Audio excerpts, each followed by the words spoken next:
Thalassaemia से पीड़ित जो बच्चे हैं वो आप देख सकते हैं इस समय सीएम ऑफिस के अंदर दाखिल होते हुए तस्वीरों में नजर आ रहे हैं और उनके जो देख सकते हैं परिजन भी यहाँ पर पहुंचे हुए हैं। समस्या ये आ रही है जी, जो प्रशासन है, सिविल प्रशासन, ये हमें तंग कर रहा है बहुत ज्यादा।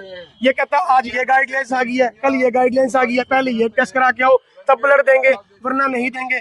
नीचे के फ्लोर में मत चढ़ाओ, ऊपर के फ्लोर पे जाओ। कभी कभी लिफ्ट बंद है, बच्चों की हालत देखो, चढ़ने की हालत है ही। पेरेंट्स भी जिन बच्चों को दिक्कत आ रही है यहाँ पे, सर इनके पेरेंट्स भी हैं, सारे के सारे पेरेंट्स हैं। जिससे ब्लड लगेगा जिस टाइम तक खत्म आएगा, एक भी डॉक्टर राउंड पे नहीं आता है सर, कोई सा भी डॉक्टर राउंड पे नहीं आता है। हम खुद फाइल लेके जाते हैं, हम वहाँ पे डॉक्टर के मुँह से छुट्टी खुद करवा के आते हैं। रोज फाइल के लिए बोलते हैं, कभी नंबर नहीं मिलता, कभी दवाइयाँ देते, कुछ भी बहुत दिक्कत आ रही है। कैसे बच्चों को ब्लड यहाँ पर चढ़ने की जो सुविधा है उसको लेकर ही कितनी ज्यादा दिक्कत आ रही है। और हर बार ये दावा किया जाता है कि जो थैलेसीमिया से पीड़ित बच्चे हैं उनके लिए सरकार के जो प्रयास है वो लगातार चल रहे हैं।